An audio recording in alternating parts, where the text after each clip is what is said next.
After the Suns traded Josh Okogie and 3 second-round picks for Nick Richards and a 2025 second-rounder yesterday, you're probably wondering, can Nick Richards save the Suns season? Is he really a starting caliber big? And what are his strengths and weaknesses? We're diving into all that and more on a new Bourguet Breakdown.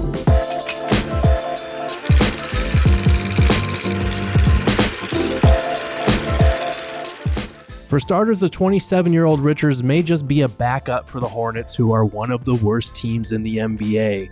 But when he's had his chance to fill in for Mark Williams over the last 2 years, he's really made the most of those opportunities. Last year, Richards put up career-best numbers in a predominantly starting role for Charlotte. He won't be some high-caliber starting five, but he was a buy-low candidate who could show even more in a full-time starting role on a team with bigger aspirations. His head coach, Charles Lee, hinted as much when I asked him about Richards earlier this week. Nick is another guy that I think has really thrived with more minutes, with more opportunity. For him early on in the year, he got to start and was playing a ton of minutes and was finishing games for us. And I just think that all those reps have kind of helped him. He had a really good summer that set him up also for success. This type of addition couldn't have come at a better time for a Suns team that's given up double-digit rebounds in 8 of their last 9 games and 17 second chance points or more in 7 of those 9. And make no mistake about it, Nick Richards will absolutely help on the boards. At 7 feet, Richards is a physical, big body in the paint. Over the last 2 seasons, he's ranked in the 87th and 94th percentiles in defensive rebounds per 75 possessions, and on the offensive glass, he's downright elite, ranking in the 92nd and 99th percentile in both offensive rebounding chances and putbacks per 75. That aggression and willingness to bang bodies will generate second chance looks for a Suns team that ranks 28th in offensive rebounding, and it also gets Richards to the free throw line, where cleaning the glass places him in the 99th percentile in shooting foul percentage.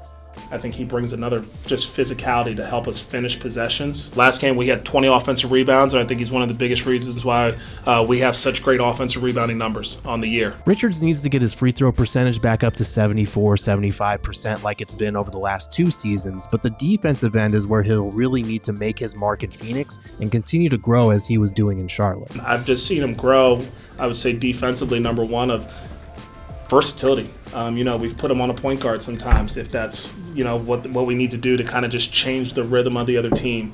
We've asked him to dominate the paint when he's guarding a 5-man in center field, and I think he's done a great job of coming over and blocking shots, and you saw it last game when we played the Suns, his rim presence. Richards' rim presence is what Suns fans need to focus on, and he doesn't mind meeting athletic dunkers at the peak. These types of plays would normally be a bucket against Phoenix, but Richards had announcer Eric Collins screaming "Get out" like he was in a Jordan Peele movie. Whether he's challenging drivers at the apex or sending back layups and floaters from the weak side, this 7-footer uses his 7'4" wingspan to size up shots like a bear swatting at fish leaping out of a stream, which Tyus Jones learned firsthand. Opponents are shooting 6.4% worse at the rim against Richards than normal, up from last year's mark of 3.3%. As a starter last year, he placed in the 93rd percentile in percentage of rim shots contested and the 91st percentile in blocks per 75 possessions. He has great timing to support his teammates from the weak side and can hold his own in the post against most hook shots. Hornets writer James Plowright told PHNX that his rim protection comes and goes, but a starting role on a better team utilizing him in the drop should take care of that. You might notice, though, that he blocks shots with such velocity that it can be hard for his team to corral the loose ball sometimes. But Richards is not just a violent shot blocker. He's also the best rim-rolling pick-and-roll big the Suns have. Richards doesn't have a ton of range, but he's an emphatic finisher when he gets a clear runway. Finishing pick-and-roll dunks will be his simplified role now, and Richards is a sturdy screen setter, ranking in the 97th and 98th percentile in screen assists per 75 possessions over the last 2 years. Because of the attention Devin Booker, Kevin Durant, Bradley Beal, and Tyus Jones get coming off screens, Richards just has to finish around the basket, and he's the first Suns center with this type of gravity since D.A. Richards' combination of size, length, and leaping ability deters would-be shot blockers from even challenging, and 76% of his shots this year have come at the rim. As Sam Cooper pointed out, Richards had more dunks last year than Nurkic and Plumlee combined in 1,000 fewer minutes. Richards' finishing at the rim has dipped to 65%, but that's in limited minutes. It's still about 7 percentage points better than Nurk, and he did shoot 76% at the rim last year.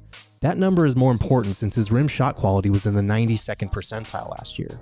Pairing Richards in the pick and roll with the Suns' high-level scorers should improve the quality of looks he's getting from the 66th percentile this year, especially since he's an electrifying above-the-rim lob threat. No offense to Nurk's poor finishing, Plumlee's inability to finish over contests, or his tendency to pass out of them, or Ighodaro being slightly undersized, but none of their roles instills fear in a defense like Richards thundering down the lane for a rim-shattering alley-oop. Even when it feels like a pass is too high, it's never too high for Nick Richards. He doesn't even have to get a full head of steam since he can be a lob threat just standing around in the dunker spot. Factoring in shooting efficiency, trips to the free throw line, and turnovers, Richards ranks in the 82nd percentile in points per possession as the roll man in pick and rolls, and he was even higher last year. Adding this type of gravity and vertical spacing should help open up the Suns' offense, especially for the undersized Tyus Jones, now that he has a legitimate pick and roll partner. Richards is not the passer that Nurk, Plumlee, or Oso Ighodaro are in the short roll, but Charles Lee said it's an area of his game that's improving. Offensively, his game just continues to grow and grow in terms of what he can do in the seam when he catches it. I think that he's made some great reads to either go finish for himself and get fouled, or he's been able to kick out for some open looks for us. And so he's just been a great utility piece or tool, I would say. But proud of the fact that he's just taking advantage of all the minutes that he is getting and just continue to get better in those minutes. Richards also has decent touch on his hook shot and his floaters for a 7-footer, although it comes on much lower volume.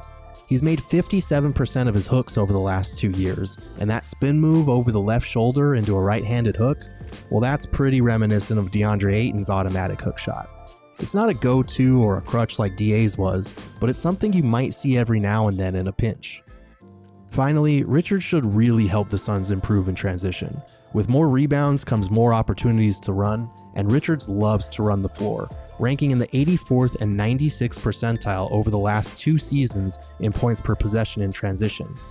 Add it all up, and all these types of energy plays and high-flying dunks would provide the type of momentum-shifting sparks that have been in short supply in Phoenix this year. Nick Richards most likely won't join the Suns until Saturday's game in Detroit, but all eyes will be on the new center once he does. He may not be some elite starting caliber 5 waiting to happen, but at the very least he'll improve what is arguably the worst center rotation in the NBA, and that alone might have enough ripple effects on the Suns to help them save their season. Thanks for watching this Bourguet Breakdown. Be sure to like this video, subscribe to our channel, check out our written preview in the description below, and tune in to the PHNX Suns podcast 5 days a week right here on PHNX Sports.